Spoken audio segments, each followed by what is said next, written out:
So share. Okay, so this trail that we're looking at, it's really just about user stories and acceptance criteria. I'll just spend about 5-10 minutes talking about this, right? So if you look at the place I'm highlighting here, I hope you can see what I'm highlighting because I know it's a lot of text. I want you to be able to focus on what I'm talking about. It says acceptance criteria should state intent, but not a solution. Think of the what, not the how. So what is a bad example of an acceptance criteria? A district manager can click an approve or disapprove button to approve a discounted product price. So we've crossed the line into the how, the design, right? You in your user story or in your acceptance criteria, you do not want to go there. Okay. And then they give us a good example of an acceptance criteria, which is this right here. A district manager can approve or disapprove a discounted product price. So we see the need, we still see the need, even though they've rephrased it, but they didn't say anything about design. They didn't say anything about a button. Okay.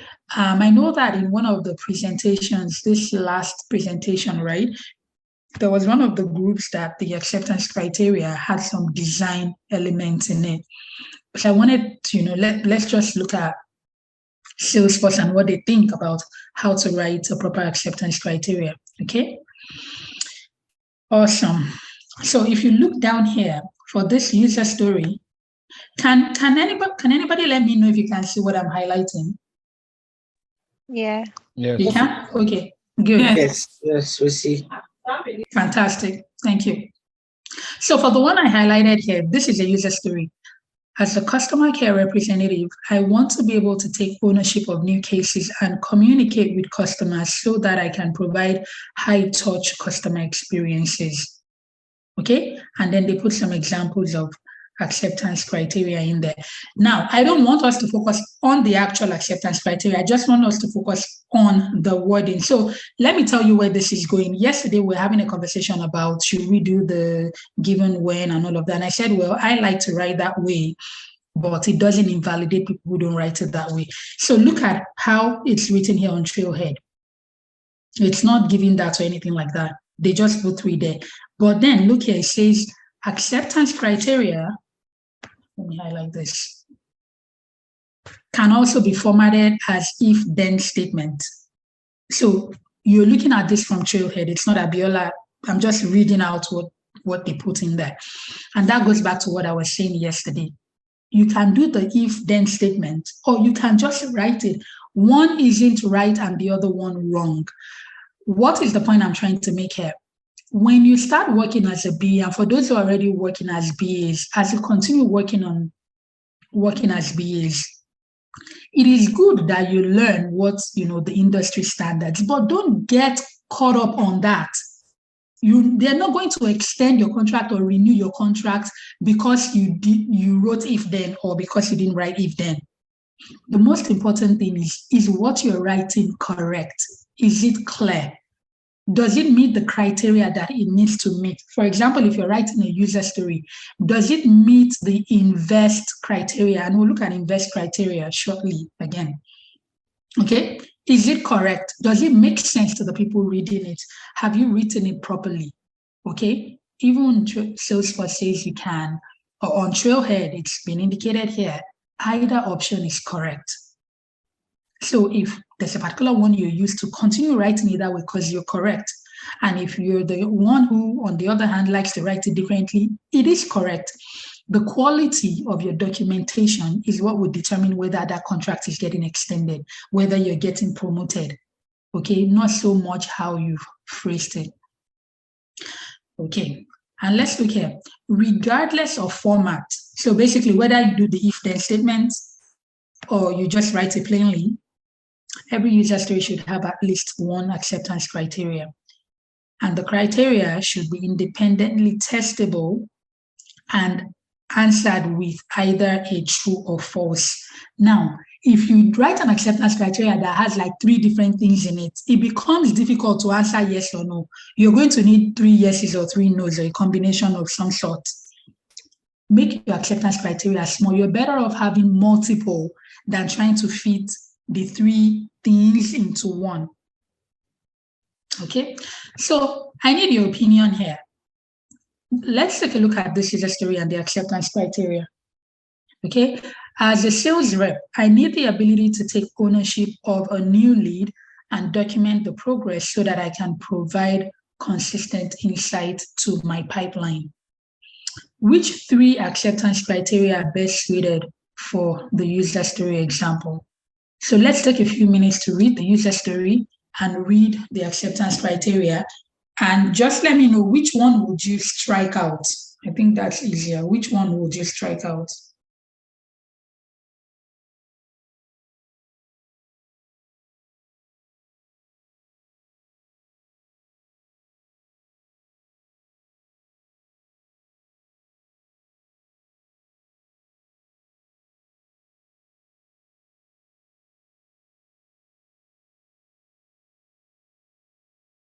I'm ready when you are. I think you will strike out B because B. it has nothing to do with the user story. This is opportunity object, and the user story has to do with leads and all that. So I believe that it's B that will strike out. Okay. Is there anybody who thinks differently?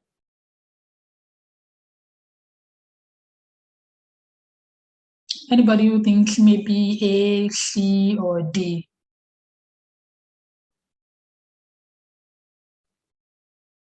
I think so far from the chat, everyone feels the same. Oh, okay, there is a chat. Thank you for calling my attention to that. Okay. Valerie, can you hear me now? Yes, I already responded to. I think it's from her end. Oh, okay, but we don't know if she has reconnected, yeah? I need to check. Just one sec. Okay, we'll keep going. Okay, yeah, so B, right? I think that we're right there. I also think it is B. They didn't say which is the right answer, but I think it is B. Okay, so let's take a quick look again to, what are the conditions that your user story should meet? How do you go about writing a good user story? So a successful user story will meet what we call the invest criteria. What is the I in invest? Your user story should be independent. When you start writing a user story and you're putting and, but, it may be an opportunity to break the user story into 2. Okay, like your user story should not be dependent on, it should not be 2 needs that are dependent on one another. Okay? Basically, that's what we're saying there. And it shouldn't be overlapping in concept with another user story. So as you continue to write on your project, right, you're writing user stories. Now you're on user story 50. The number is really growing. You need to keep, when you're writing user stories, don't just look back as well to see what you've documented so far. So you're not creating a new user story that is overlapping with an existing one. Okay? Your user story should be negotiable. So when you, as the BA, you're meeting with your stakeholders, they're telling you their requirements, and you're writing user stories based on the requirement they've told you. Because you remember, when you're talking to your stakeholder is not going to tell you, as the accounting manager, I need to be able to do this so that. They're not going to phrase it in user story. They're just going to tell you their requirement. Oh, in the accounting department, we do this today, so we need to be able to do that tomorrow. That's a requirement. You will craft a user story out of that requirement that they've given you. What are we seeing here about a user story being negotiable? A user story is not a contract that can't change. It's an invitation to conversation. Okay, so you're not putting the details necessarily in the user story. You write the user story in a way that it generates conversation between you and the stakeholder, and even between you and the development team. That's why you see when they do sprint planning meeting, and we're going through the product backlog and we're trying to pull requirements into the sprint backlog. Those meetings last 1 hour. Even though we may end up pulling just 5 user stories into the sprint backlog, what does that tell you? What are we talking about for an entire hour over 5 user stories? because a good user story would generate conversation. Dev would ask you, okay, I understand what you've written, but did you think about this other scenario, which you may not have thought about, right? Because you're not a developer. The logical, BAs are logical, no doubt about it. But when we talk about the logic that a developer applies, we don't necessarily get to that level, because we don't need to for the job that we do, for the most part, right? But the developers begin to ask you, okay, so you described this for this scenario, but did you think about this other scenario? And you continue to talk about it. And you may end up finding things that you hadn't considered, or even the business hadn't considered when they gave you the user story. Okay? A good user story is valuable. It needs to be useful to the end user. When you're writing a user story and you're struggling with the so that part, it may be that user story is not needed. They've just, how stakeholders think everything, their life depends on everything, right? But some of these user stories are the requirement they're giving you, they don't really need it. Because if there was a real need behind that user story, the so that part will not be difficult to get. As a new customer, I need to be able to log in so that I can buy a product. But when we have somebody, I need to be able to do something so that, and we struggle with that part, you should be asking questions as a BA. Does this user story drive any value? Okay, a good user story is estimable. It can be estimated. Estimation will not always be perfect. But if we're looking at the user story and we can't tell whether it's a size 2 or a size 20, that is not a good user story. Or let me say, that user story is still work in progress. It needs to be cleaned up, because the user story has to get to the state where the team working on the user story can estimate it. Okay. Again, let me mention, estimation does not have to be perfect. It just helps with different things that happen in the sprint. Okay.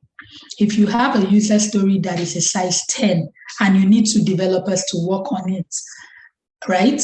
Well, there's only one free developer now. So the team may decide to give the second developer a small story that will keep him busy till both developers or that will keep her busy till both developers are done and ready for that size 10 user story. Okay? A good user story is small. The smaller, the better. Making it look complicated and trying to make it look like a lot of intelligence went into it is going to create more problems down the line. That I can guarantee you. Keep it small. Developers should see it and be happy. Oh, I can knock this off in one day. The but and the and the if and all of that. When your user story begins to have all of those things, review it again. Is it small enough? Okay. The details of the user story that conversation can be had during the Scrum meeting. During the Scrum planning meeting when developers are pulling the story. And at that point, the developers can make notes for themselves of, what they need to remember when they're building out the user story. But you, as the BA, when you're writing out the user story, you're going to make it small and clean. Okay? A good user story is testable. Okay? It should be clear and it should be testable. So the clear part is that anybody should be able to read it and make sense of it. Okay, like they shouldn't need you to be explaining the user story. It should be straightforward enough that they will be able to understand it. And then it should be straightforward enough that whoever is trying to test it can basically test it. They can know when it has passed, they can know when it has failed, or when it passed or when it fails. Okay, and that's what we mean by invest. All of this is on Trailhead. Feel free to go into Trailhead and read up a bit more in addition to the material that I shared with you. Okay, so in a nutshell, anyway, that is what I wanted to cover for user story. The one quick thing also that I wanted to mention is that whenever you're writing a user story or acceptance criteria, write it from the user standpoint, not from the solution standpoint. Okay? When you write it, read it again. if I were talking to the accounting manager, is this the way he would have phrased it? Or if I phrase it this way and I present it to the accounting manager, will he understand it? It needs to be user-centric from the user's point of view, just like the name states, right? Awesome. That's all I believe I wanted to share there. Okay, so today we're freestyling it. We'll take some interview questions. I'll talk generally about what you can expect in interviews, and I'll take any other questions that people have. Okay, so let's go. Who's starting today? Who wants to start with the first question?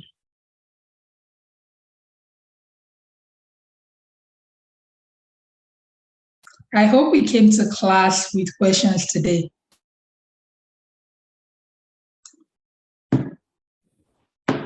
Hello. Hi, Don. Hi. Hi. I have a question.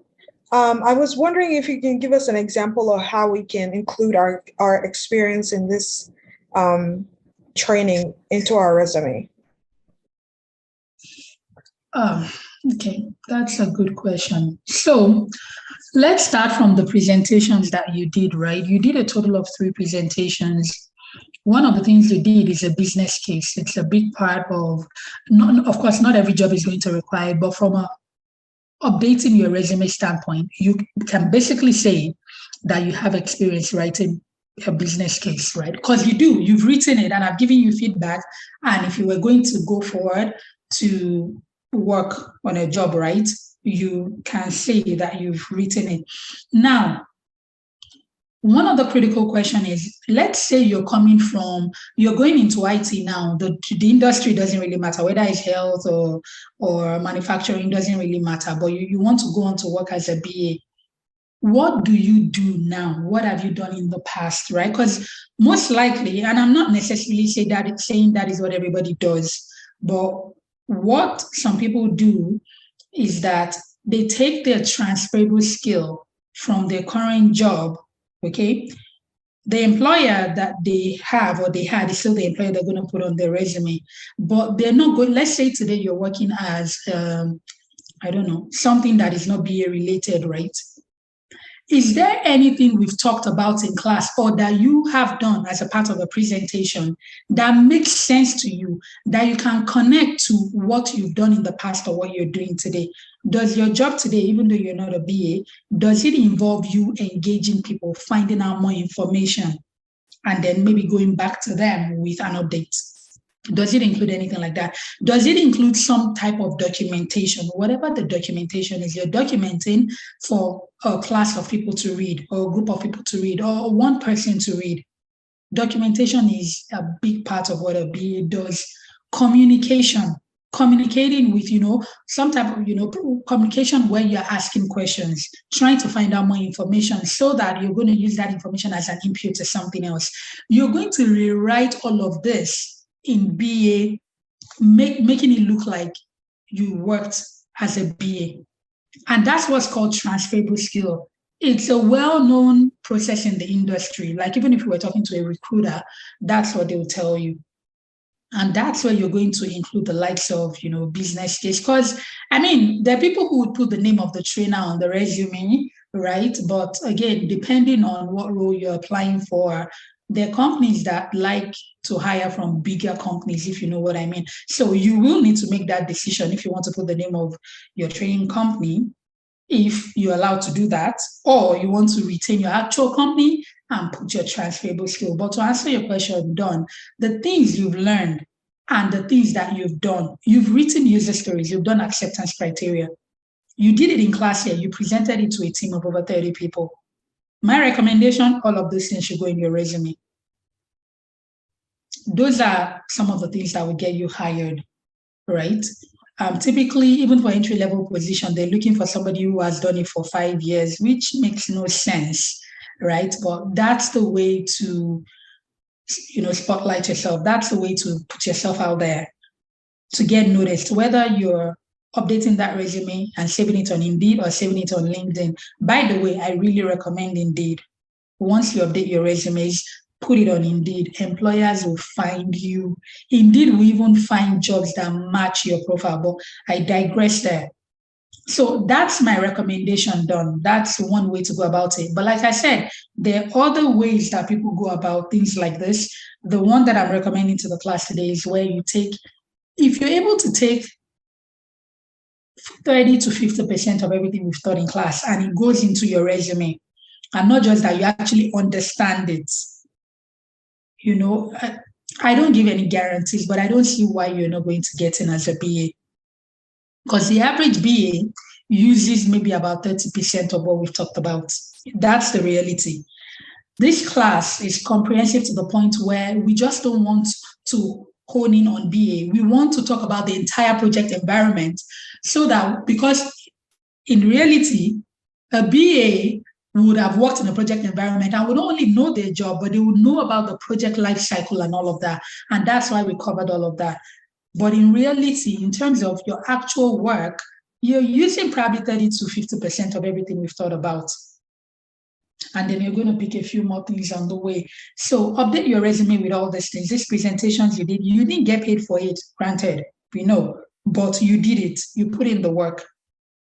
My recommendation, put it on your resume. Update your resume.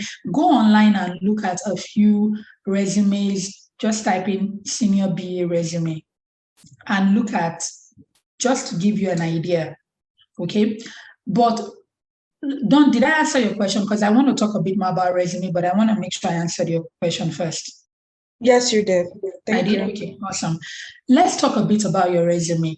You know, the writing a resume and doing an interview, they're pretty similar, right? So when you're writing your resume, let's say that you work at company ABC as a project coordinator, right? Or whatever the job title is, whatever the job title you put on there is, and then you write your task, the task that you performed, you write it like you worked as a BA. So in addition to writing it like you worked as a BA, there's a format you want to use. When anybody is reading your resume, there are a couple of things they're looking for. Number one, what was the issue that was being resolved? Like, why did they hire you, basically? Because why they hired you to a large extent will determine what you did on the job, right? Okay, so let me give you an example. The project is, whatever the project is, but one of the things you write on there from a BA standpoint is worked with a team of, 5 developers, 2 QAs, whatever you mentioned in there. Worked with the project team, and if you like, break it down just to beef it up a bit. Work with this group of people on the implementation of Salesforce, which was rolled out to 10 departments in an 8-month period. As the BA, then mention 1 or 2 things that you did. So you're better off listing 5 things under that job, 5 things that tell an actual story, than listing 25 things that sound like you just copied it from a job description and put it on your resume. What do I mean by things that look like a job description? Did this, did that, did this, did that. If you take a job description, in the job description, they say, we're looking for a BA who can do this and do that. And then you take that and put it in past tense, put it on your resume. It just reads like a job description. That doesn't really tell a story. Okay? My recommendation is tell a story with your resume. That resume will get you an interview. Then go tell, that story at the interview. So to repeat what I've said, right? First, that bullet point, write it to tell them what was going on at that point in time. This was the implementation we were doing. We were doing it for this group of stakeholders. You don't even need to put over 8 months, right? But putting that shows them how much was done in such a short time, if you know what I mean. And then put as the BA, right? Now, let's say for the first point, you put that. You don't necessarily need to now continue as a BA on every point. They know you're a BA, right? But that first point, just to reiterate it, okay? Make sure that every point is painting a picture of what was going on, and on top of that, telling them what you did specifically. Everybody knows. See, for the presentations we did in class, I don't need to know the details. There are people who worked, and there are people who did a lot of work. There are people who did some work, and there are people who were not available, some for really valid reasons. I mean, people have reached out to me for health reasons, different things going on, right? When you're applying for jobs and you're talking to employers know that there are people that what played out to your presentations plays out in real life as well. They want to know if you're one of the ones that didn't work. So if you don't clearly state in your resume, just putting BA as your job title, I'd say it's not enough. In the body, those 5 bullet points, write what you did in a measured way. Like they should be able to see it and say, wow, she did that much. Like if you say wrote requirement, of course you wrote requirement, why else would they have hired you? But saying that you wrote requirements for stakeholders across 7 departments, and then you went on to help the QA lead in building out their test case, that's the type of thing they're looking for. If you get used to writing your resume like that, and then for the interview, you're basically going to take that up one or notch, right? So at the interview, you're going to, because now you're talking, it's not your resume. You know, when you're talking, you can cover more ground with the number of words than in your resume. You don't want to make your resume novel. So when you're talking in the interview, you're going to start with the problem. What was the problem? What was the solution that was implemented? And what role did you play? Always drive home the role you played. Always, always, always. In fact, make yourself sound like a star, even if you're not convinced you're a star. Every employer wants to hire a star, even those ones that don't pay well. Right?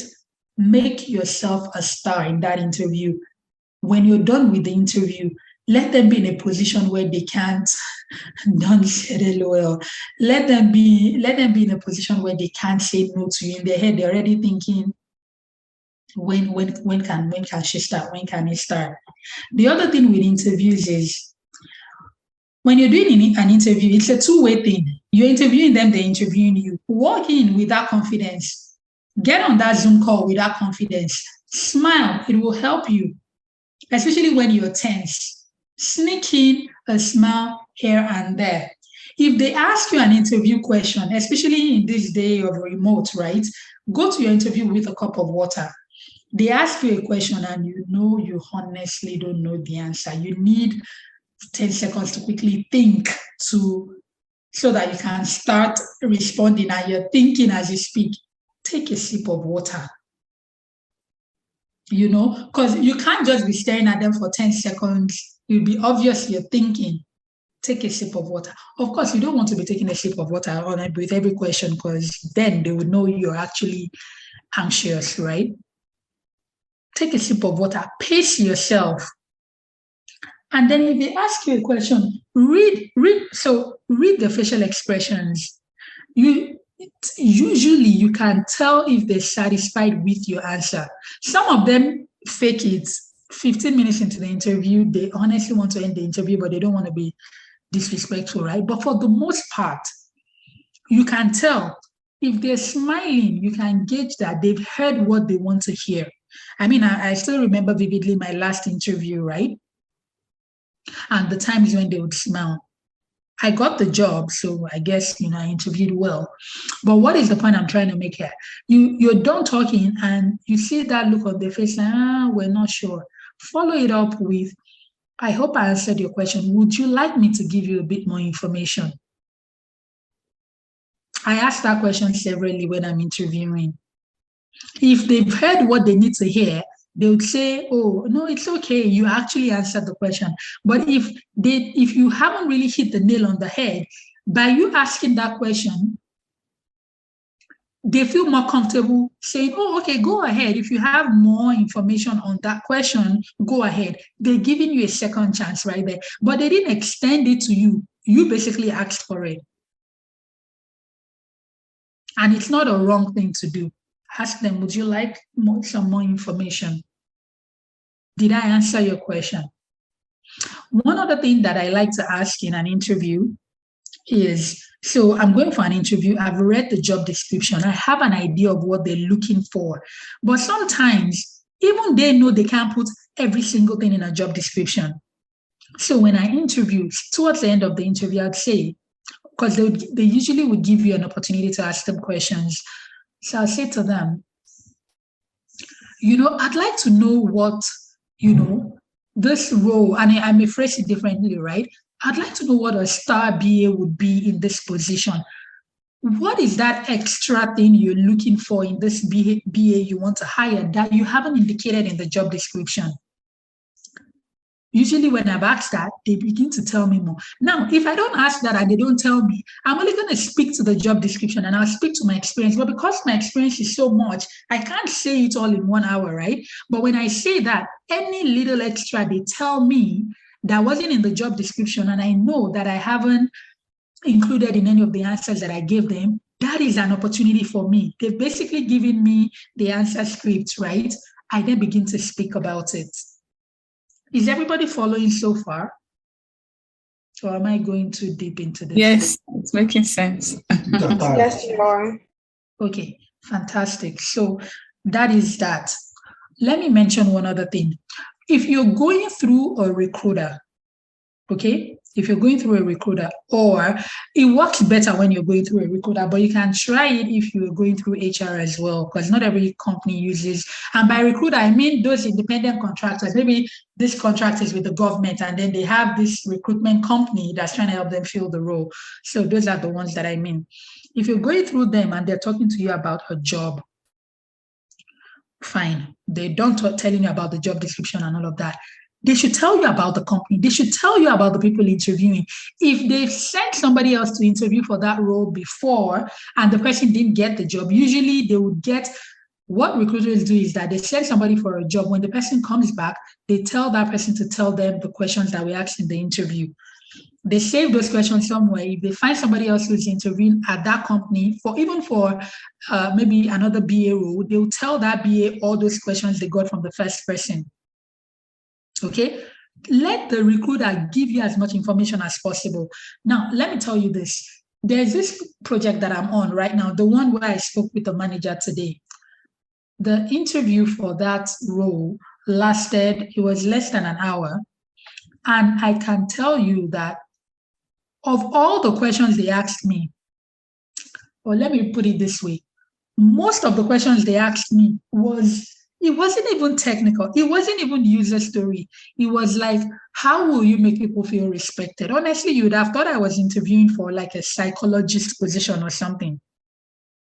The only way I went to that interview prepared was because the recruiter already told me. How did the recruiter know the exact questions? They had sent somebody to interview for the role and the person didn't get the job. Honestly, I can see why the person won't get the job, because I'm sure that person was an excellent BA, but they went in thinking that this was going to be the regular BA interview. This is a senior role. I'm guessing the employer thinks, well, for this person to be at this level, they know BA. That's not what we want to know here. We already know they know BA. We want to know if they can handle a stakeholder group when they're going to be talking to the directors and talking to this, talking to that. What is the point I'm trying to make here? I would have gone to that interview and just tried to, try to make it work. But I could not have prepared the way that I did if that recruiter hadn't told me. The point here being, whether you're going through a recruiter, you're going through HR, tell them, what can you tell me about this role, or what can you tell me about the role that is not on the job description? Or what can you tell me about the interviewer or interviewers? It would really help you prepare. And it's not wrong to ask these questions. It is not. The recruiter is not going to look at you like, oh, is this person a rookie? They don't know. No. They won't. They won't. Trust me, even the recruiters don't know BA anyway. So there's no way they're going to look down on you. They're recruiters, right? They're pros in their own field, but you're a pro in your own field. Like you're a solid BA. They put you in a project environment right now. You're going to do excellently well. Even you will be amazed at yourself. It is with that confidence that you're going to talk to the recruiter or talk to the HR person. And it is with that same confidence you're going to go into that interview. Ask them questions. So they know, okay, yeah, this person has a standard as well. They're not just going to fall for anything. Okay. Any questions so far on anything I've spoken about? Or any comments, by the way, it doesn't have to be questions. Any comments? Shola?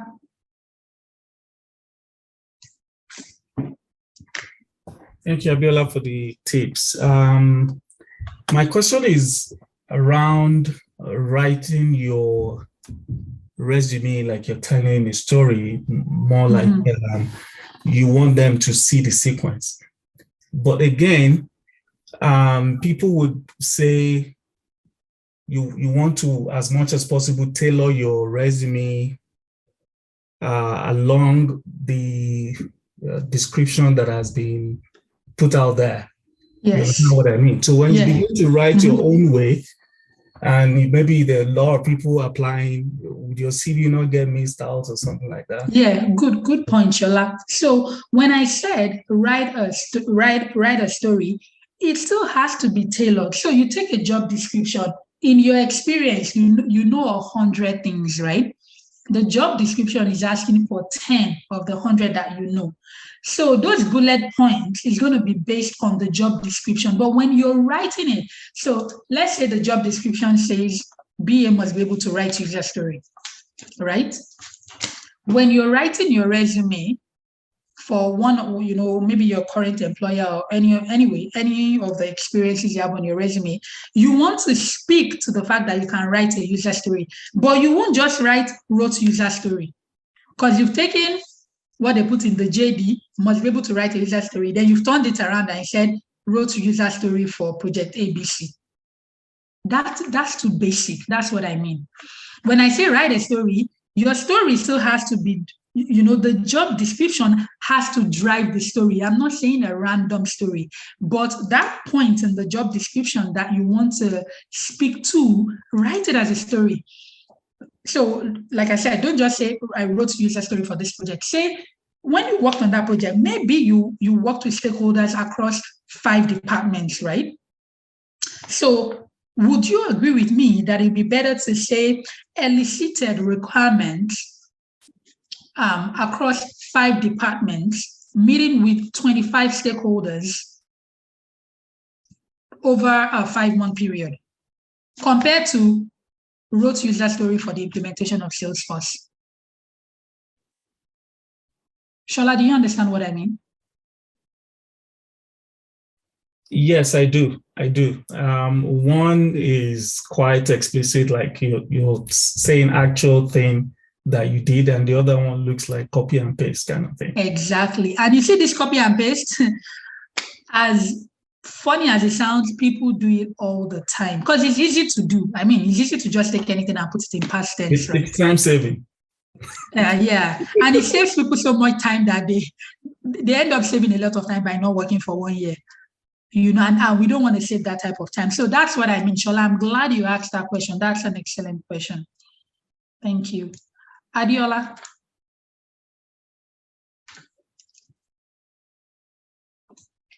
Abiola, go ahead, please. Good evening, Abiola. Hello. So I have an interview question here. I just want you to tell me the proper way of answering such question, because it's been repeating itself like 3 or 4 times now. So, and the question says, why do you want to leave your current employer? So, are you saying, you said this question has come up 3 or 4 times, like to you, right? In your interviews? Yes. Yeah. Okay. But I just want to hear from your own point of view. Why do you want to leave your current? I want to leave them because you pay better. I'm just joking. Why do you want to leave your current employer? How would I respond to that? So this is what I would say. Dawn, I think you're finding me really funny today. This is what I would say. Over the years, I've had the opportunity to work across several industries and projects, and I've been able to build my experience as a business analyst. At this point in my career, I'm ready for the next challenge where I will be able to exceed expectations of the role by adding immense value to the organization. I laughed there because Shola said I'll drink water. Shola will drink water before answering. But Abiola, look at the way that I phrased it. I talked about the fact that, yes, I'm leaving my current employer, but trust me, if you hire me, you're hitting a jackpot. I turned it around to make it look like I have so much value that I can bring because I have a ton of experience that I want to take on a new challenge where I can bring transformation, where I can turn things around in a positive way. Do you understand, Shola? Okay, let me say, does that make sense to you, the way that I responded? It does. So basically just selling yourself at first and then what will you be giving to them? Okay. Yeah, exactly. That what will you be giving to them? Do not forget that part. Very important. I mean, for them to be interviewing you, they already think that you're good at what you do. But you're not linking it to how you're going to add value to them. You're not going to say anything about the money. Hopefully they're paying better than the other employer. But sometimes, we move for other reasons. Current employer is psycho or something. You leave them and you move on. It's not always for money, right? But yeah, this question has nothing to do with remuneration and all of that, right? It's just about, I'm just so good that I think I can make magic happen at your place, basically. Are we good, Shola? Sorry, Adiola, are we good? Almost. I have another question, and it's about the salary. What would be the best response to give to them? Like if they ask you, okay, so how much do you think we can offer you? How much? Like $1 million. How much do I think they can offer me? Yeah, so usually this is what I do. Again, this is me. Other people may be different. I push the question back. And I say something like, I believe you already have a range that you want to pay for this role. And hopefully it is commensurate to the experience the person is bringing to your organization. Would you be okay telling me this range so that I can tell you where I fall in that range? Sometimes they bite. Like sometimes they smile and they'll be like, okay, we'll tell you the range. And at other times, some of them are so stubborn that they're not going to tell you. So you had better go to that interview with an idea. If this is a senior BA role, okay, number one, a senior BA. Number two, look at the industry. Number three, look at the company. If it's a mom and pop company that doesn't have money, it doesn't matter that you are the oracle of BA. They don't have money to pay you, right? But if it's a bigger company, you can even go to Glassdoor. You're going to see how much they pay. You're going to see the range. Okay? My recommendation, go for the higher part of that range. Okay? And if they're not able to meet it, they'll say, oh, that's above the, whatever. Are you open to negotiating, right? Okay. But don't, because maybe they want to pay 70 and you go there and say 120. It doesn't matter that you interviewed really well. Maybe even the manager doesn't earn 120, right? So look at the company, look at the industry, look at the responsibilities of the role, but go on Glassdoor as well to get an idea. Now, if you walk through a recruiter, usually they tell, right? People, when they send JDs to me, job descriptions to me, they've already indicated in there, because sometimes that's what's even going to determine if I want to tell them, okay, call me, right? Because I may not just want to have that conversation depending on, like, if they're really paying something low, I'm like, yeah, don't waste my time. I'm not going to waste your time. Okay. So with recruiters, you're already going to know. And if they don't put it in the email to you, they'll tell you over the phone. Usually when you don't know is when you're interviewing, when, your first contact is with the company directly, right? And this is what I tell you. Companies will pay more. Like, they may say, oh, our range is 80 to 100. If they want you bad enough, they'll pay 110. They can go above that range. They can. Like, I've done it several. Now, I'm not telling you to go out there and keep asking for more money. But I'm saying that they have the money to spend. If you think that you're worth that amount, push for it, but don't push too far outside the range. Don't go mention 50K higher than what they want to pay. Okay. That may just end the conversation right there. Okay. Okay? Thank you. Yeah, no problem. Stella, you said give it to Abiola. What are you? No, I mean, no, I was just the answer you gave for that negotiation thing, the salary range, how Okay. pen, typically that is basically my experience, and using that approach and has actually worked really worked for me. And what I would say to that is most times these employers, they already have a tag to each job class, to each role. So sometimes even if you tell them 120,000, they're going to pay 100,000. Sometimes you may just shoot yourself in the leg and kick yourself out. Because if you have somebody, also a good candidate that you are competing with, they could use salary to say, okay, who are we picking amongst the two of them? These are things that kind of happen behind the doors. It's something that I've sat on panels where we kind of interview people, and at the end of the day, we have two fantastic candidates, and this one say, pay me 100,000, and this one say, okay, I'm open to whatever. They will just pick whoever is actually open to what, but that's not my question. I was just happy with the response you gave for that question. And so my own question is this. Okay. Now, for those of us who are kind of transiting from a particular role, because from a particular, let me call it business unit, to what we are currently doing. Now I'm on an interview panel, and the recruiter or the interviewer tells me, walk me through your experience. How do I kind of integrate where I'm coming from, which I believe is maybe in line and just minute? How do I integrate it so that at the end of the day, I could actually sell myself properly and be able to like kind of talk to them?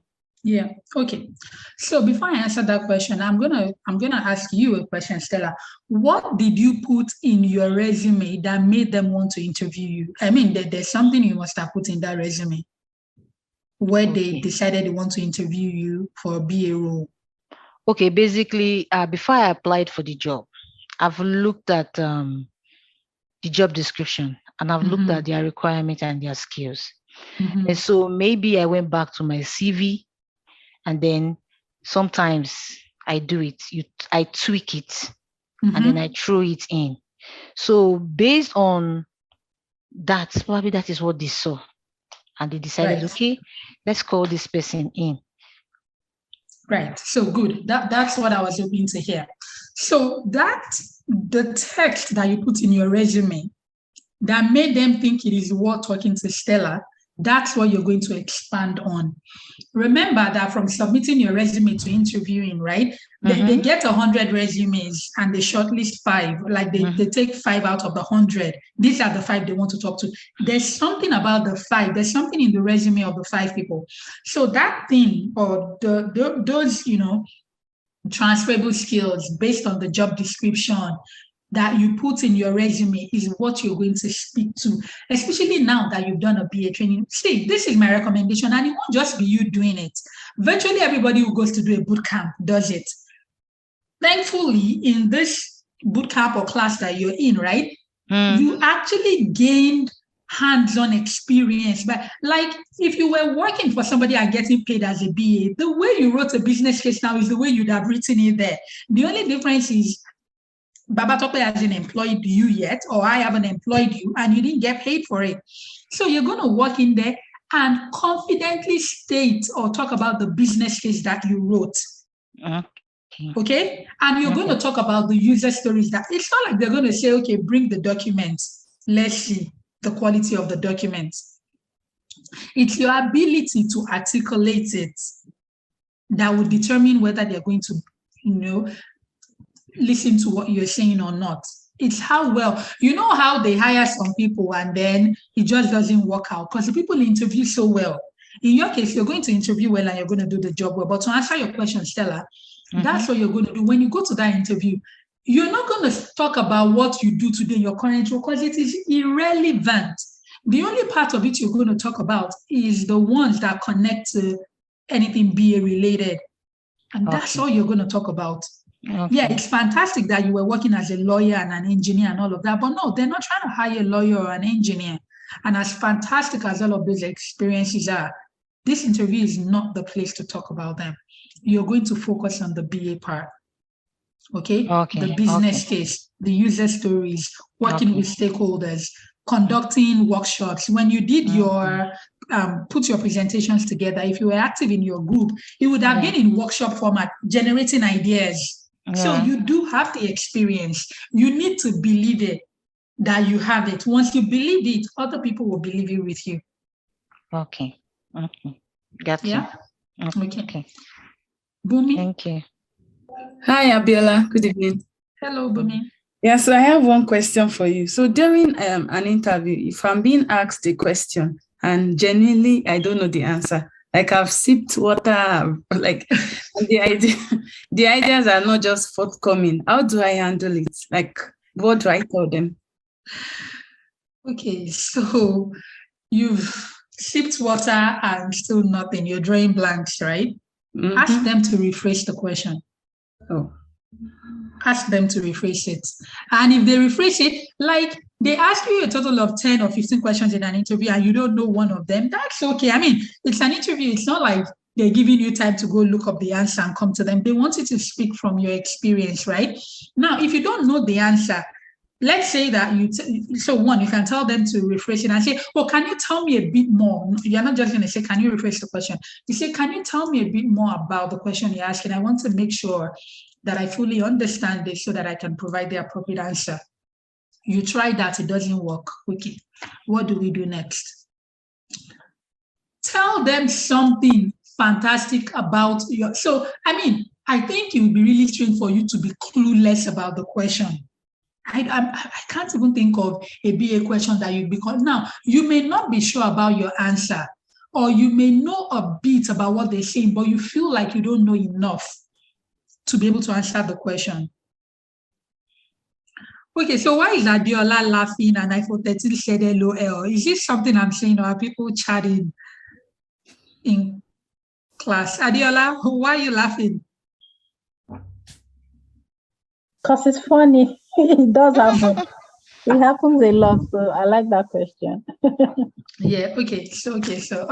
Yeah, so one, tell them to give you more information, right? And they give you, in your mind, you know you don't know the answer, but you're not going to take it lying down, right? So you tell them, can you give me a bit more information? And I want to make sure that I'm giving you the right answer. That one does not work. If you have an idea at the minimum, someone said, tell them you have a brain freeze. If you have an idea at the minimum, no matter how little that idea. Brain freeze. No. If you have an idea at the minimum, just try to quickly figure something out. Take that idea and blow it out of proportion. Start with that idea and expand on it, telling them fantastic things about yourself. What you're telling them has nothing to do with the question, but at least start from the little you understand from the question. And by the time you're done giving them that answer, even they would have forgotten the question. People, I'm telling you, these things happen. These things happen. Like, some of the interviews that I've done, they would ask me a question, right? And then the way that I answered the question, they will say, oh, you just answered the question and the next two questions. I didn't see the question. I didn't see the next two, right? But that's what I'm telling you. Sometimes, and they ask, I'm not saying keep going off track. They're asking you, you're saying B. No, but I'm saying in the situations where they've asked you a question, you don't know the answer. It's okay. Don't waste your time. Don't waste their time. Flip it. Change it in a way that by the time you're done talking, that thing the one you know, and you can talk about expressly. pivot into it. That would be my recommendation. Your last option should be to draw blanks and not be able to say anything. That should always be your last option. Don't get there. Change the scenario. Change. Like some people say, like change the whole thing in your favor. Start by saying, give me a bit more information, because when they give you a bit more information, it might actually help you understand it better and you'll be able to answer. But if that doesn't work, then move to the next one. Of the little you think you can put together from the question, start from there and just sell yourself. That's my recommendation. Okay, thank you. Yeah. Bumi? I just asked my question. Oh, you did? Oh, your hand is still up. Oh, okay. So that was okay. Maya.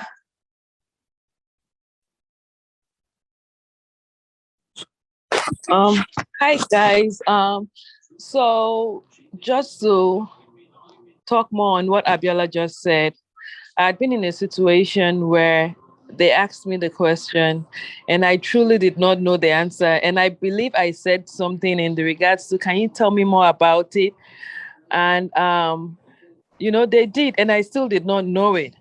Then I just started talking off point, but the PM kept coming back to that same question. I literally got frustrated, picked up my stuff and excused myself. Because at that point, I was looking stupid. Okay, well, it is what it is at that point, right? Again, some interviewers are just dead on. Most interviewers are not like that. That I can tell you. Most of them are not like that. And that he's African too. Sorry? I said, and he's African. Yeah, maybe he probably didn't even trust you from the get-go, right? Exactly. And so there are just some jobs like that just let it go. Because that type of PM, even if you get the job, is going to take a magnifying glass and look at everything you do on the job through that magnifying glass. Possibly, I'm not going to speak for him, but it sounds to me like he's going to be that kind of person. So I doubt that you're even going to be happy on that job. Like Don said, you win some, you lose some. Some of them, let it go. If they've asked you 15 questions and you can't answer one, and they're so hung up on that one, they're going to be hung up on everything, even when you're hired, So maybe it's okay, it didn't work out, At least you left with your dignity. But rather than pick up your stuff and just get up and go, right? I would say, that I think another thing you could say is, can I come back to that question later? Yes, that one works as well. But, don't say, can I come back to that question later, when you know that even if they give you till midnight, you're not going to know the answer. As long as they don't let you leave that room to Google it, you're not going to know the answer. Then don't ask for more room. Don't ask for more room, just keep it going. But trust me, most interviews are not like that. I did an interview one time. As a matter of fact, that gig is my highest paying gig ever in my career till date. The interview lasted 20 minutes. So a lot of interviews are not crazy like that. Some of them, they are, right?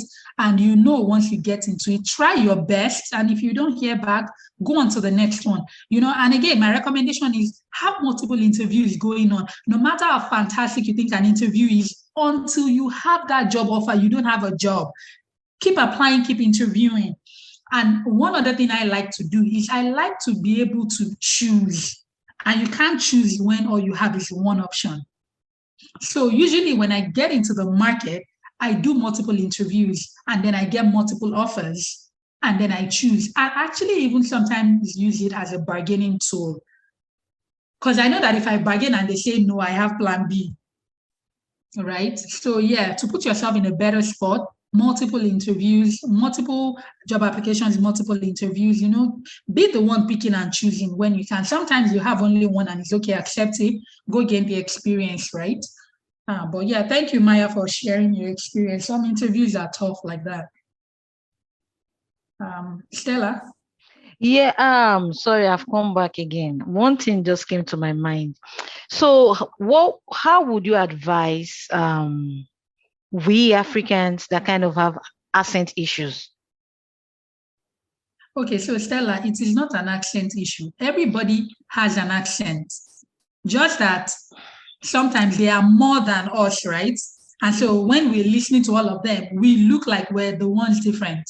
Yeah. We all have an accent. Where the problem may be is if your accent is a barrier to people understanding you. That's the problem. That's the issue. Yeah. Okay. Yeah. Go ahead. You want to give us because sometimes based on experience, folks down here, I don't know how it is in Canada, but in US here, I tell you, you struggle to talk to them, and you are just talking normally. They will look at you like they are not understanding what you're saying, even in the office. So sometimes I feel it's like a barrier. So that's why I just said, let me ask, how do we walk over it? Because for somebody like me, when I start talking and I'm really talking about something that I actually know about, you can't beat my pace. I'll be talking very, very, very fast, but I can't slow down. You can't slow down. Stella, you can slow down. You make a conscious effort to slow down. In fact, Moji just sent you a message. Speak slowly. Okay? Okay. Speak slowly. Try. Catch yourself talking fast and then slow down. But this is one thing I want to add to it. When you get into a proper project environment, this new project I'm starting, the PM, I think, is Indian. The other BA is Asian. I don't know if it's Taiwanese or... So I don't know what type of project it was you're working on, but oftentimes in a real project setting, IT project, you're going to have people from everywhere. Mm-hmm. Okay. And everybody has a different accent. Mm-hmm. So unless they're making life hard for everybody, if they're making things a bit complicated for you, just check, am I talking too fast? Can they genuinely not follow my pace?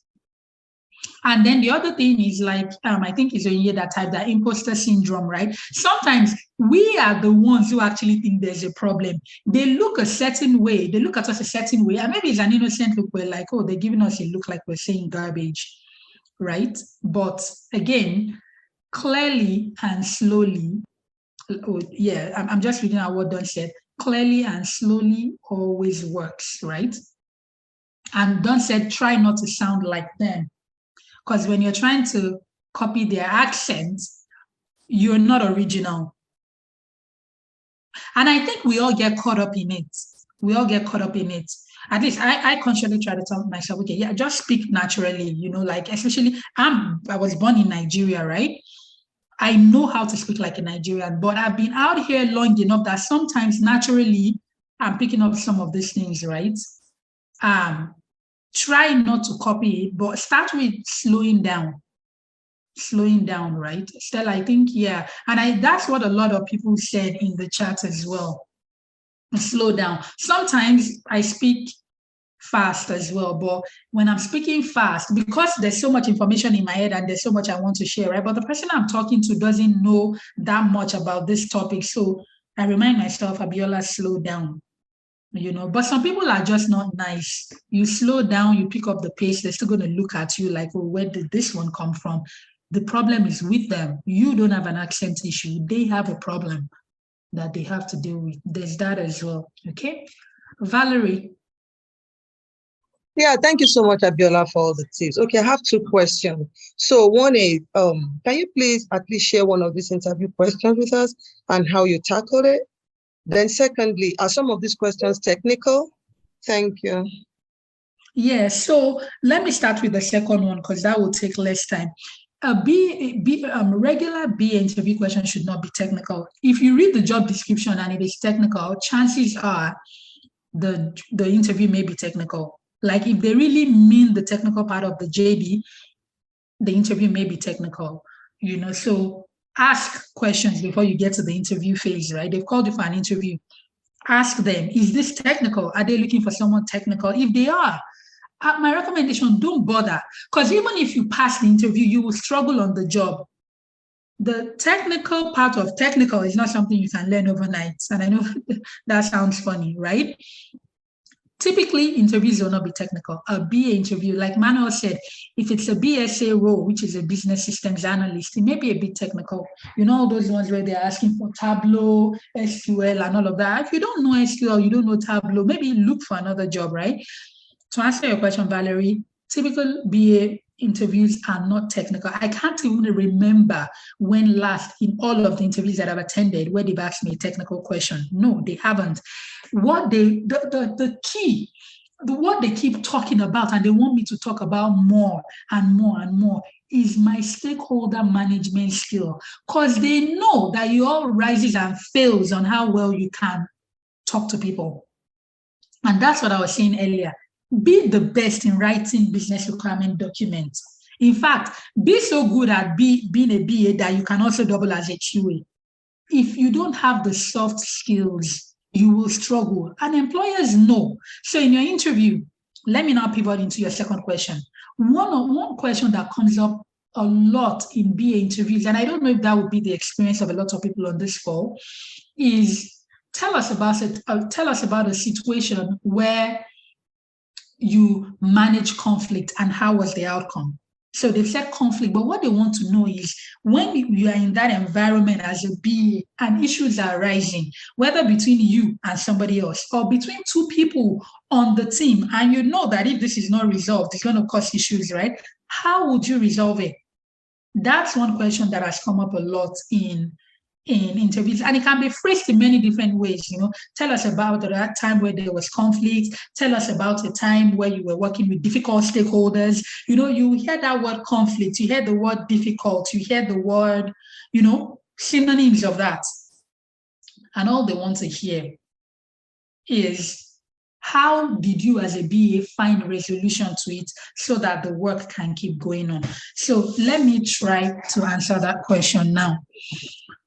The interview question is, tell us about a time where you managed a stakeholder conflict. What role did you play and what was the outcome? Okay, tell us about a time when you managed stakeholder conflict. What was the resolution and what role did you play in it? So an example that I will give is when I worked at Pacific Blue Cross, it was for I was working on a project where we were implementing a suite of tools that included robotics, optical character recognition, and we were integrating this with the line of business application ACEs. Because this was an automation project, a group of our stakeholders had lost confidence in the solution even before it was implemented. They felt a threat to their jobs, and as a result, they were not open to being engaged. They started with declining meeting invites, and these meetings were geared towards requirements elicitation. What I did as the BA on the project was that I approached the stakeholders to give them more information about the project, the intended project, and how it was going to make their work more efficient, make their work faster, free up their time so that they can use it for more valuable tasks. It took about 3 to 4 meetings for the stakeholders to come around. But at the end of this time that I invested in engaging with them and helping them see value in the project, they became eager to work with me. They were no longer canceling my meeting request for requirements gathering. As a matter of fact, they were giving me pointers into other things that I could look at that would make my work as a BA easier. And it didn't end there. All through the implementation and even up to UAT, this group of stakeholders that started out not wanting to be engaged on the project were looking forward to UAT. They ended up being the change champions that were telling other people in the organization about the project and how it could be of benefit to them. C'est fini. That is my answer to that question. What have I done there? What am I trying to tell the interviewer?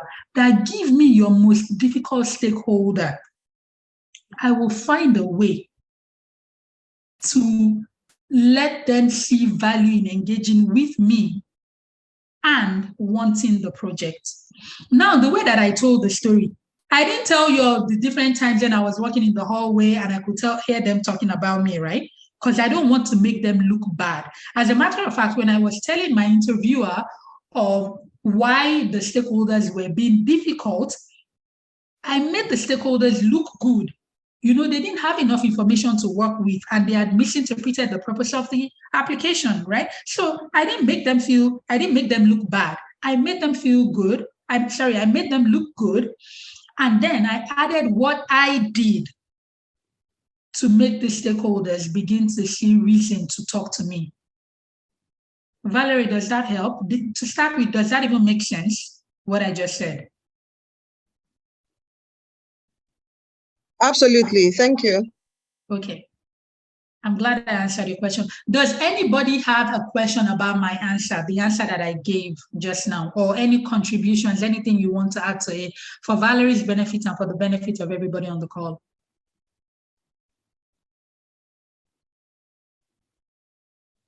Nobody has anything to add?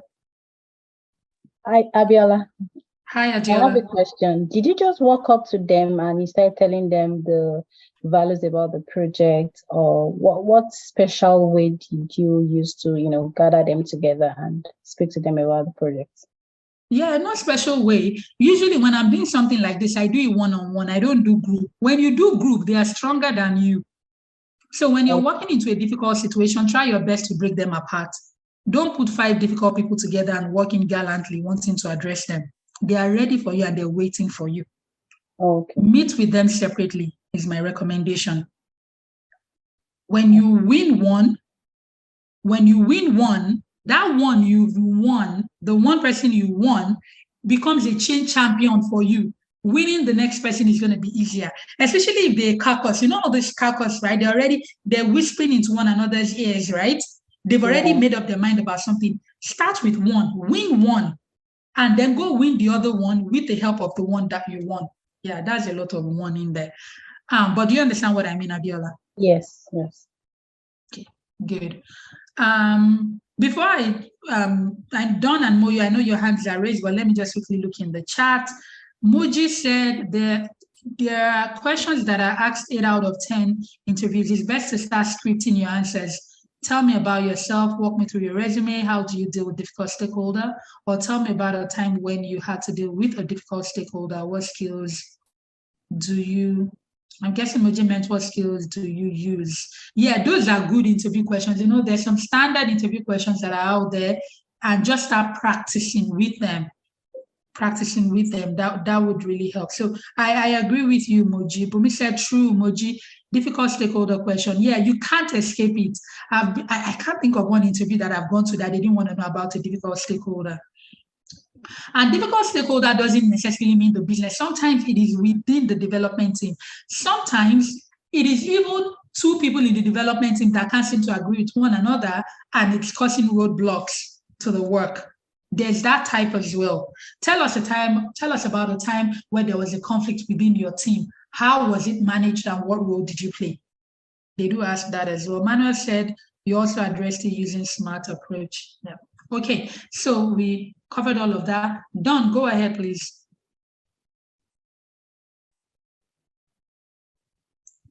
I'm sorry, I should have put my hand down. I was going to ask the same question that I believe Valerie asked regarding like the interview questions. And I think you already answered it. Okay, good. Moyo, sorry. Thank you very much. So say my voice is this low. I want to ask for us that have like more than 2 or 3 working positions before we start, for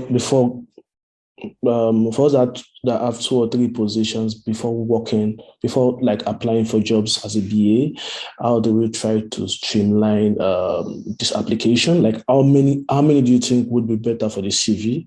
And that is one. My second question is I want to understand what is the form of the technical interview? Is it going to be like more of a talking, or more of presentation, or working on like showing your past project, or just like them giving you a work to do? And I don't understand.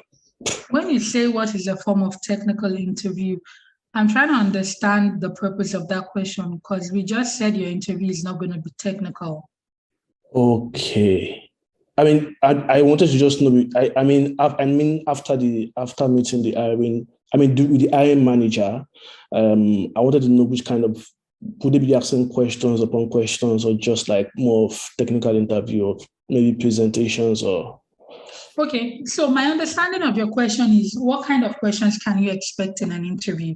Yes. Yeah. But is it going to be like more of a oral interview? Like, is it oral? It's always verbal, right? It's so they're gonna ask you questions and they want you to talk about it.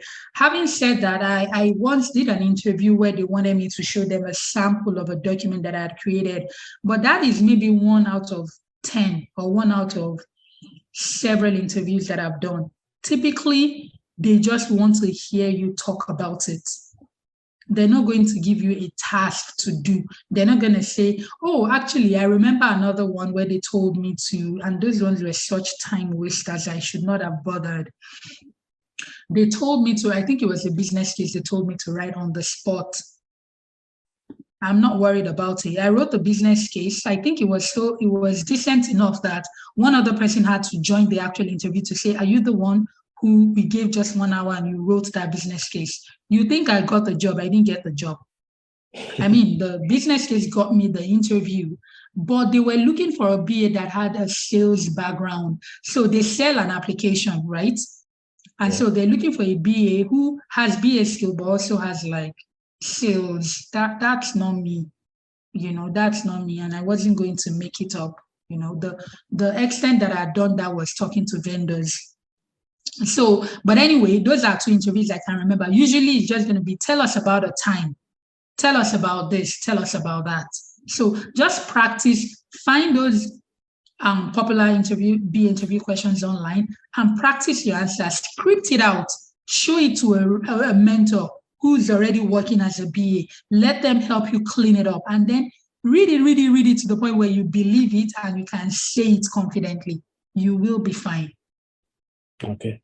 And the first question, I'm talking like for the CV. For us who have worked in different positions, like I would say more than 3 positions, how do we itemize this in CV? Do we put like the last 2 jobs or just the last 3?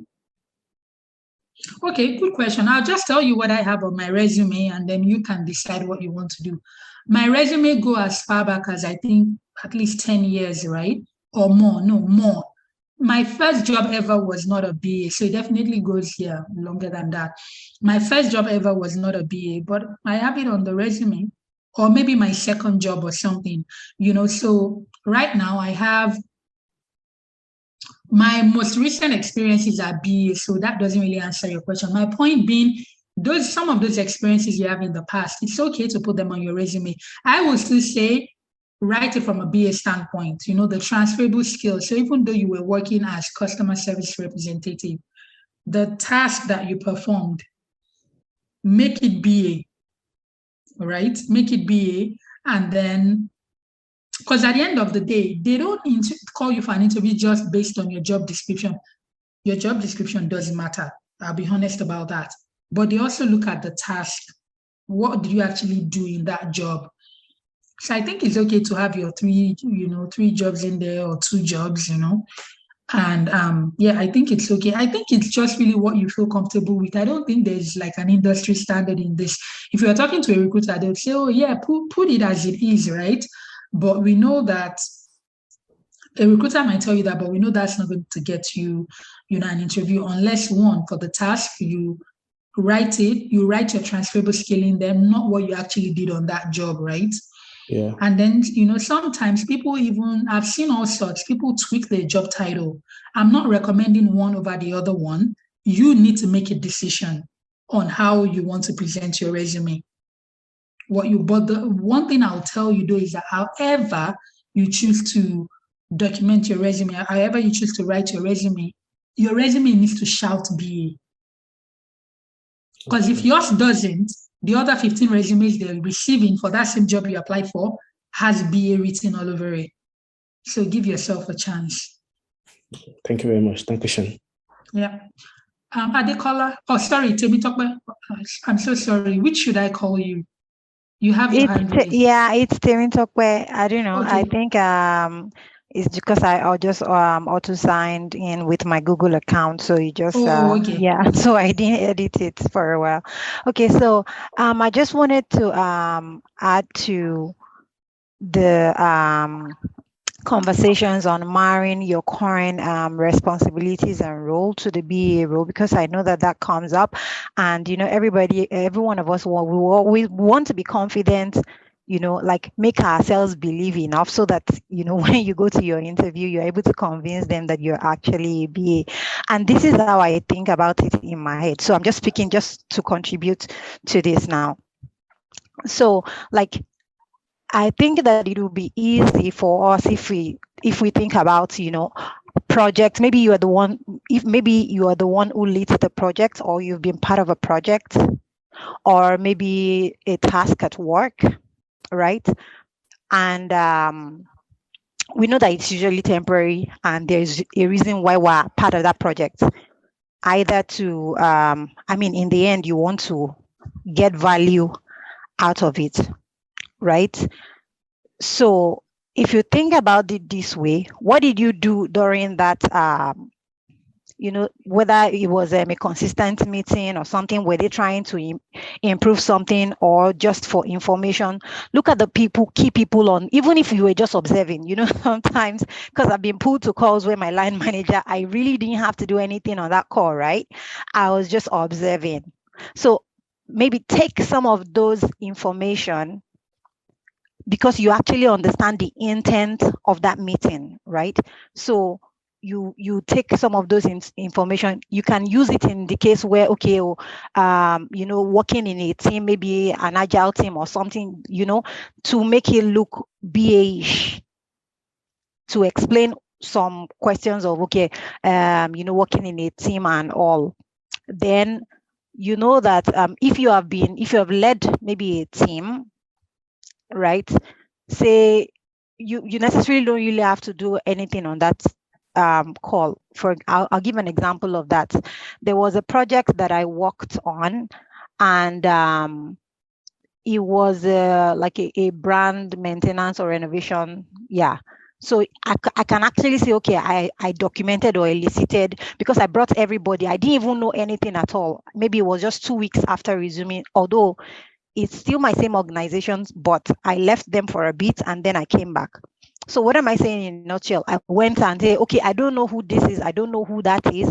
And, I just wrote a lot of emails, jumped on team calls, and people suggested and all. So, you can actually, and I'm sure some of us would have had this kind of experience in the past. So if you are still lost for ideas of how to, marry or turn your experiences into current BA, just think of situations like that. It doesn't necessarily have to be BA. Have you been on a call on a team where you guys you're working as part of a team to actually improve something, or you are probably even one of the stakeholders, even though they did not tell you that that's what they're doing.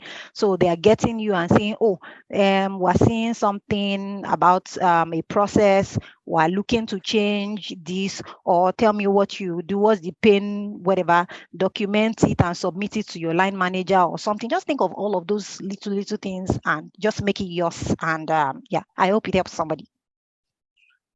Temitope, that is excellent, and I'm glad that didn't come from me. I'm glad it came from you, so people can actually relate to it. And I just want to add one more thing to it. Think about it this way. Let's say that you grilled a chicken wing, just one chicken wing. You grilled it, and yeah, maybe it turned out decent, right? And then somebody is asking you about your grilling skills, and you tell them how you can grill any type of chicken and it's going to be so tasty. And have you grilled chicken before? Yes, you have. Was the chicken you grilled tasty? Yes, it was.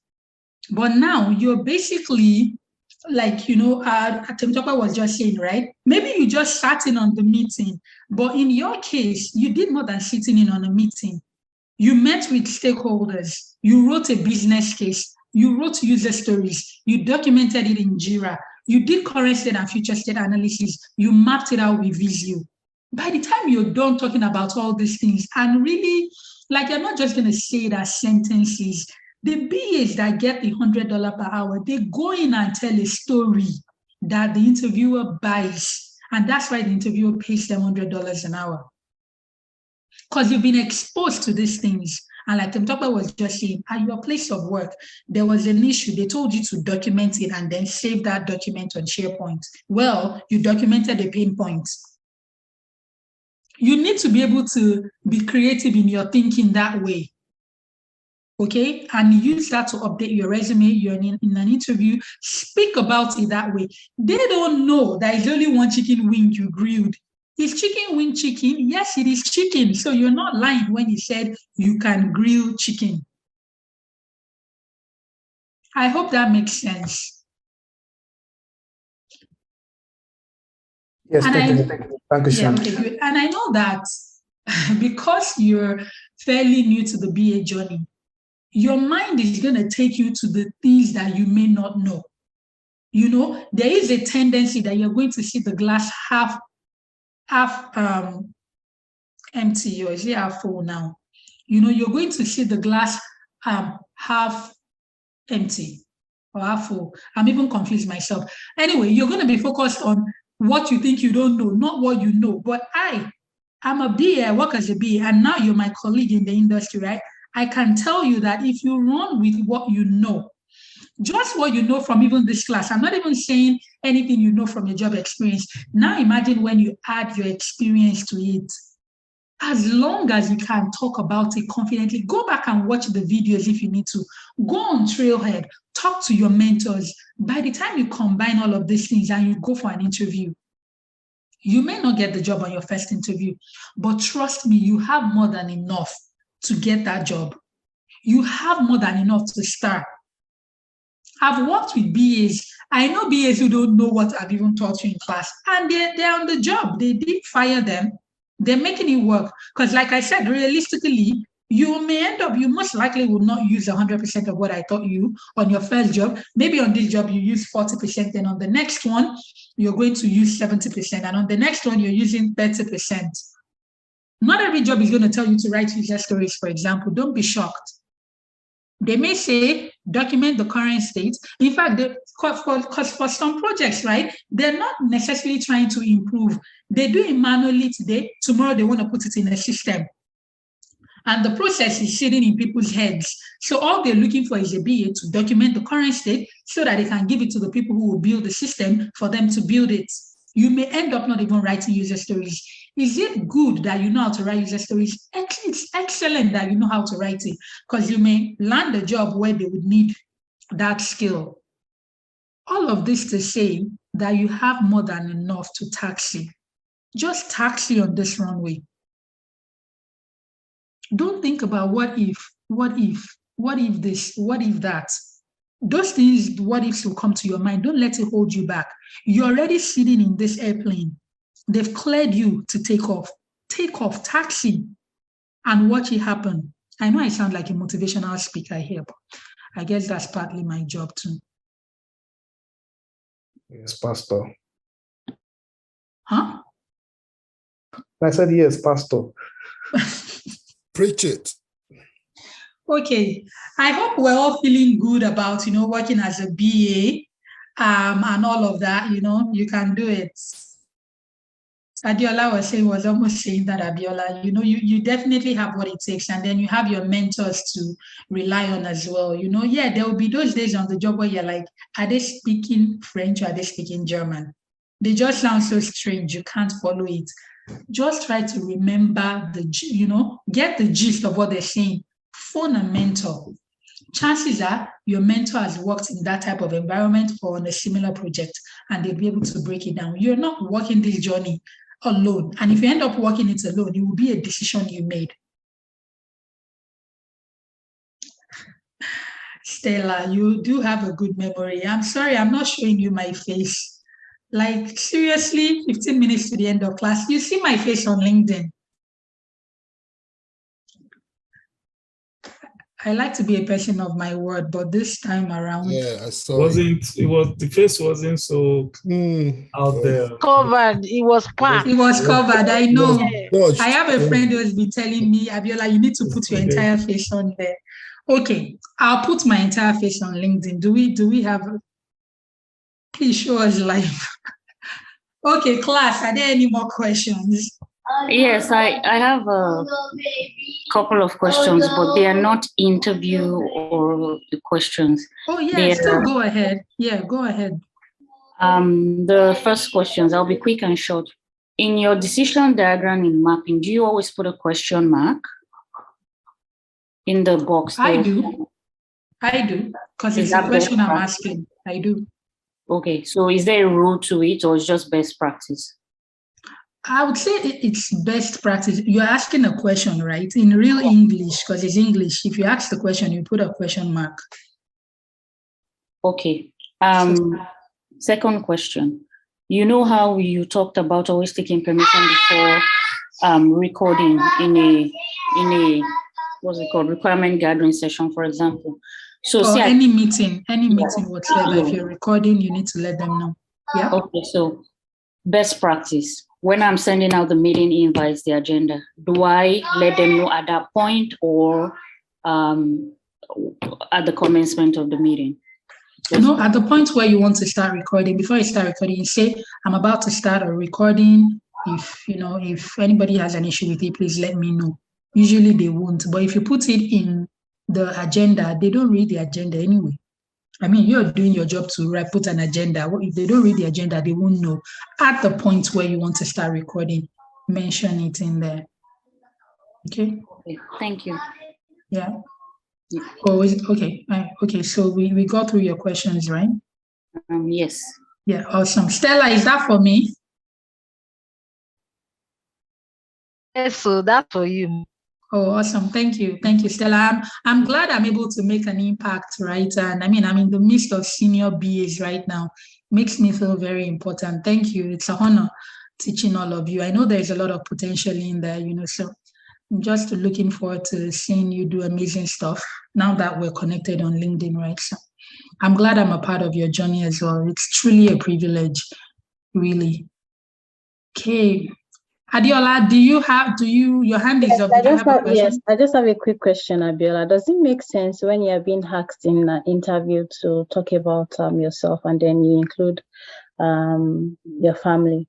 Does that make sense? No. When they say talk about yourself, they want to hear about you in their own context, right? They want to know, tell us about yourself. That's where you talk about, I don't mind answering that question, tell us about yourself, just to give you an idea, right? So I'm in an interview and they start with tell us about yourself, Usually I say my name is Abiola and I smile because you already know that, right?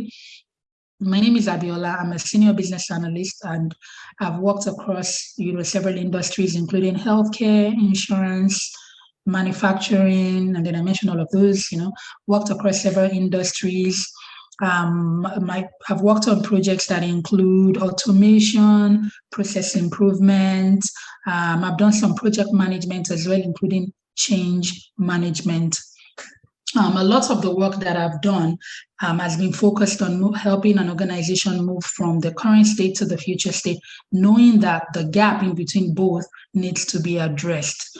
I also work with the change managers to make sure that the change that we're implementing is well received and that user adoption is very high. In working with change managers, I've honed my skill to be able to identify who my change champions are so that we can get the job done together. I've done extensive testing. Is that a brain freeze now? So I've done, extensive testing, working with the QA testers to write their test cases and helping them validate if the test cases passed or failed. Lastly, a lot of the work I've done has been on implementation support as well, because as we all know, even when an implementation has ended, the users still need to be supported. So it'll be something along those lines. I've told them about myself, but from a project standpoint, from a BA experience standpoint, they honestly don't want to know about my family, because think about this. If I tell them about my family, And let's say I tell them I have 3 children. I don't have 3 children, but I'm just saying, right? Let's say I have 3 children and I tell them that if this person doesn't like children or they think that children are a distraction, that's a red flag to them. So whatever you think about yourself, to you, it is fantastic. To somebody else, it's yeah, I don't want to do that. So no, don't say anything personal. Now, if they ask you and say, maybe now they've asked all the interview questions, they're feeling very happy with you, and they say, tell us about your last vacation. You know, they're just trying to make you relax. Then tell them about your vacation. But even with that, don't go into too much detail, because you tell them about the vacation, how you were on the beach, and you had so much beer, and this person does not like beer. You never know, right? So just anything that can make them figure out your personal life, keep it out of it. Because that part of your personal life, which may be fantastic in and of itself, is against what they believe in, right? So no. And usually when they ask me that question anyway, trust me, they're not trying to know about your personal life. They just want you to tell them about yourself from your experience standpoint. Basically, your elevator pitch, right? If I wanted to buy you, tell me something that will make me buy you. That's what they're asking. Okay? Thank you. Yeah. Done.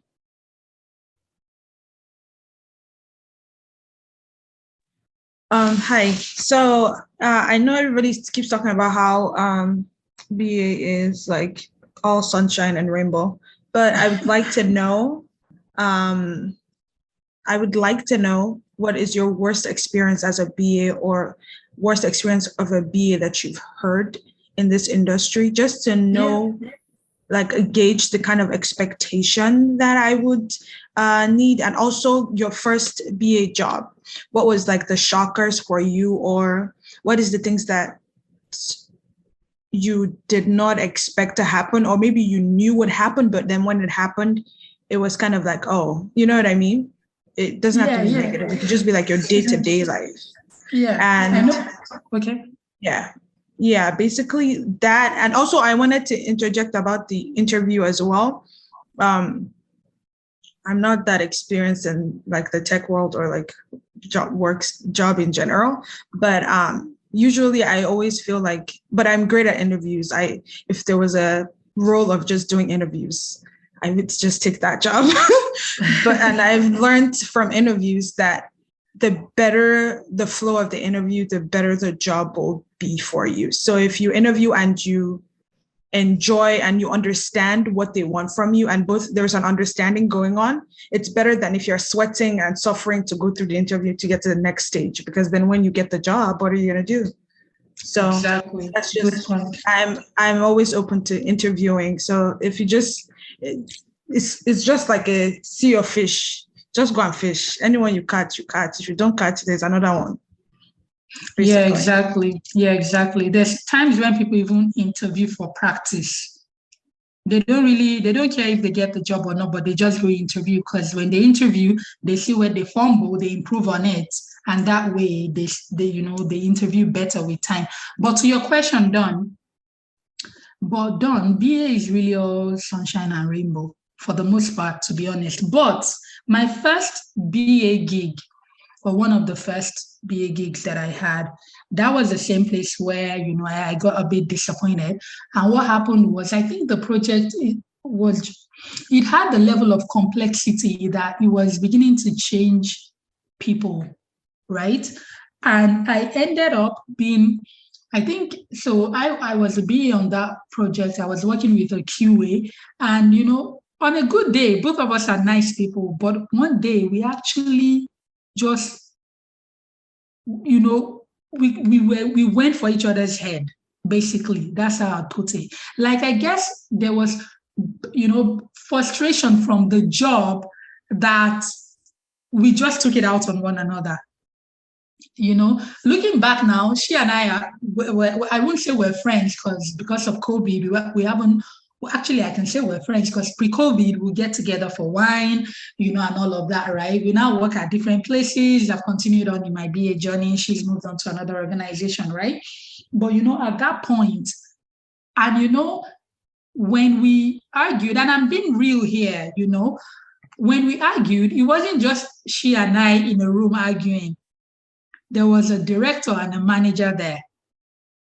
And the funny thing was that, no, was that lady a manager? Yeah, I think she was a manager. She was on my side. The director was kind of on her side, but both of them tried to be neutral. So it was awkward all around, and again, at the end of the day, I'm like, yeah, I wasn't even necessarily trying to be right or wrong, but it was just a frustration, the lack of clarity on the project. Everything was just somehow, and for that particular project, a lot of people traced it back to like the project sponsor, who was very high up there, that he had unrealistic expectations, which was stressing out the team. So people were going at each other, kind of thing, And after that episode, I'm just like, okay, do I really want to remain in this environment? By that time, I'd been there for like a year and a half anyway. So I'm like, yeah, maybe it's time to move. But it's only gotten better from there. So you're going to work on some projects where you'll be like, if not for the paycheck that comes in every 2 weeks, I just won't even come tomorrow. You may end up working on projects like that. And so this is always my recommendation. Have options. If you think you may be getting tired of a job, start interviewing. Like nobody's going to penalize you for interview, right? Oh, the other thing I should mention, just to encourage you, between my first and my second BA gig, I think I got like a 30% pay rise.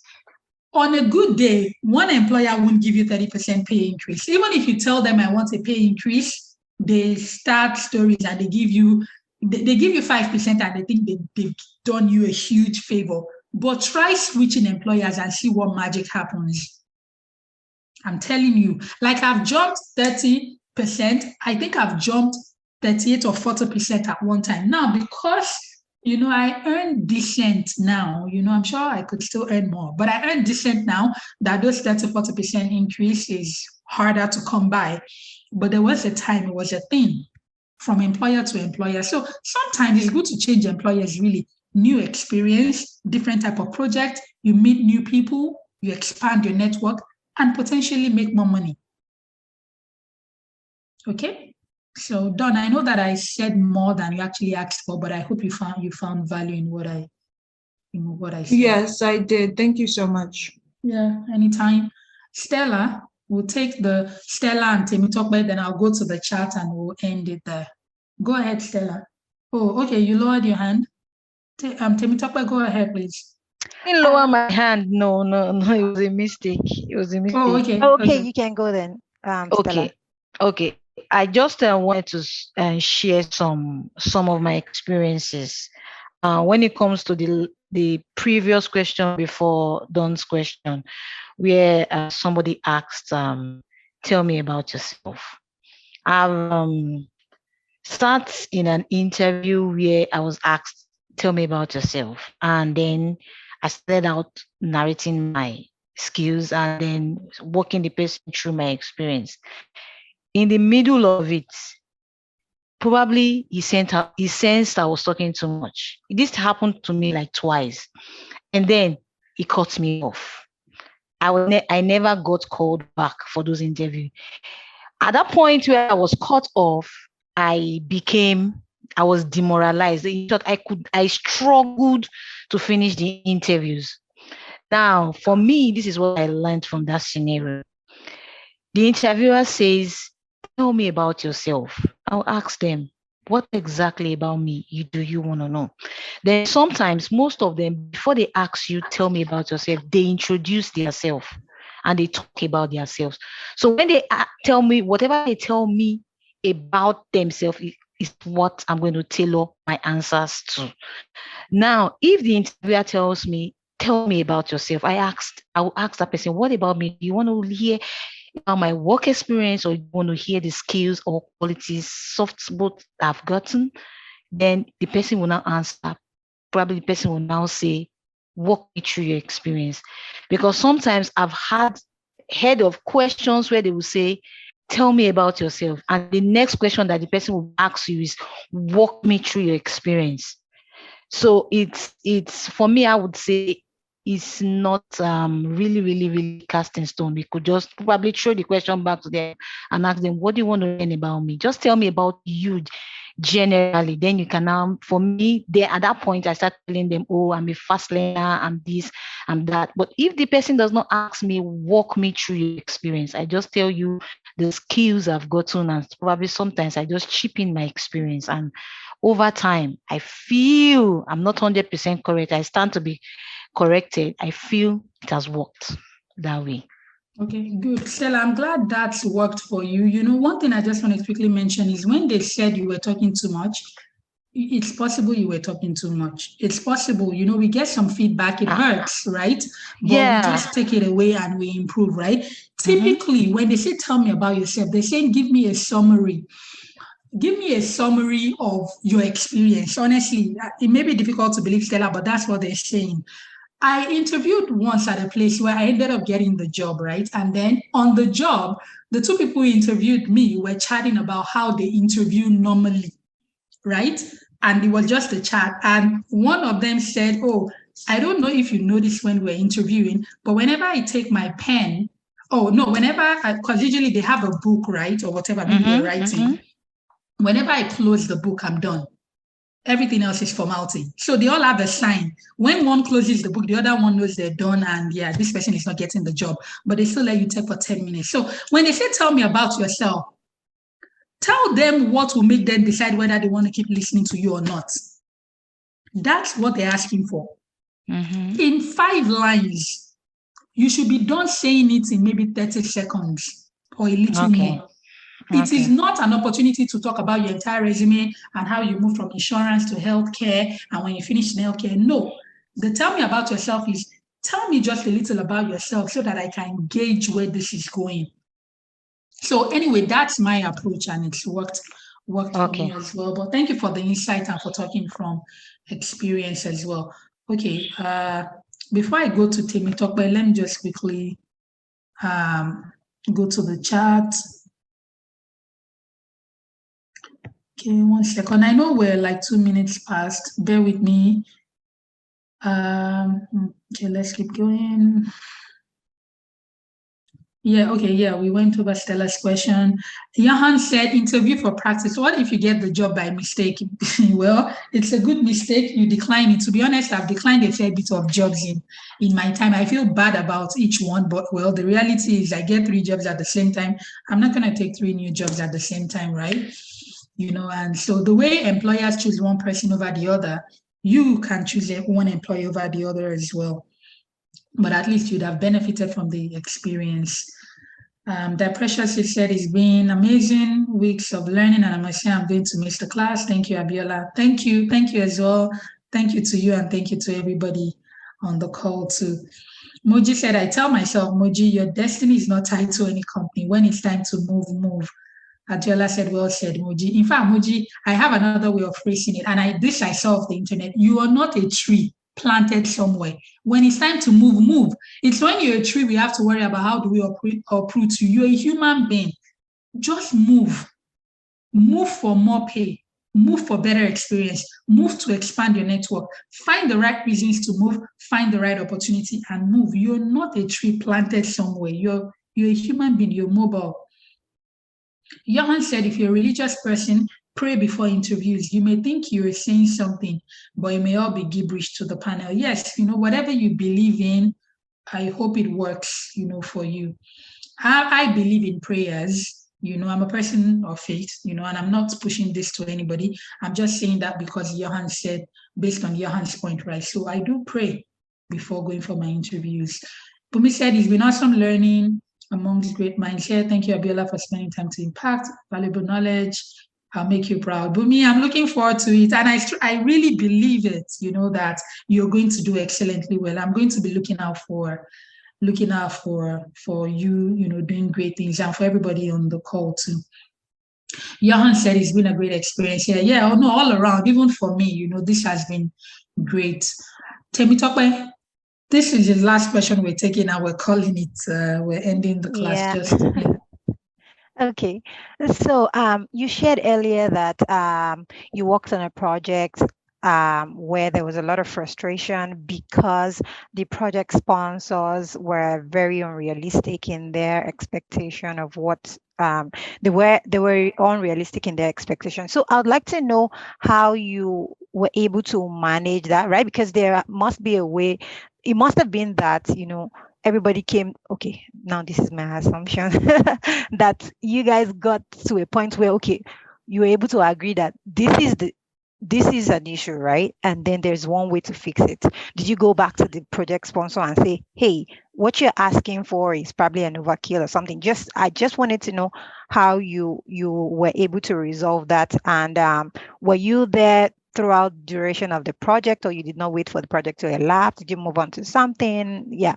I just do you want the real answer, or you want an interview answer? Which one? Both. I think both will be beneficial. I don't know. Let me start with the real answer.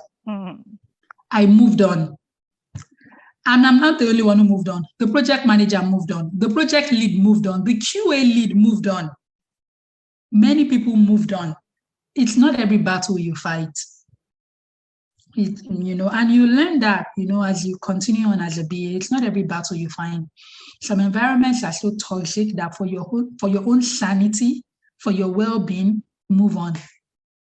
Get another job before you move on. You start seeing too many red flags.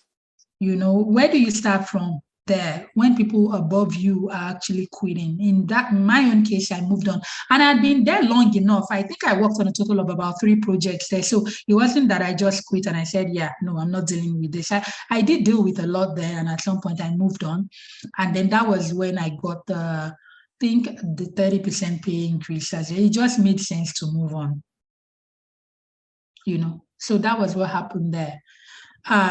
So I'd leave it at that, but that was what happened. I look for the right opportunities for myself. I want to grow as a bee and I want to make more money. And so I find those opportunities and I leverage it. I'm not emotional when it comes to work. I'm not emotionally tied to any employer. At the point where I want to tell them, oh, I'm not extending my contract or I'm moving on, I feel bad, right? But once I tell them and it's my last day, I move on. And you're going to need to take on that approach as well. But anyway, we're going to end the class here. Again, thank you everyone for the dedication, for all of your time. I really appreciate it. I hope we stay in touch on LinkedIn, wherever, right? I thought we are putting a face to it. So that if you're on the interview, we want to see your face, Abiola. We want to see. Okay, maybe we'll plan a potluck sometime in the future. But you're not seeing my face tonight. Virtual potluck. Because we're all when we know what to say. Yeah. So where are most people located? Which I know the people in America. For the people in Canada, is it mostly Ontario? I'm in Edmonton, Alberta. Edmonton? Okay. I'm in New Brunswick. I'm in Edmonton. Oh, wow. Ontario. Winnipeg. Ottawa, Ontario.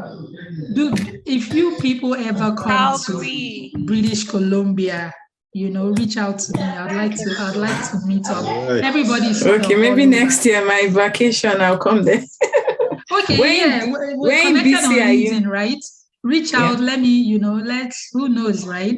And I may even be reaching out to some of you. Depends on what opportunities come my way, right? You never know. So I'm really, when I say I'm hoping we stay in touch, I actually mean it.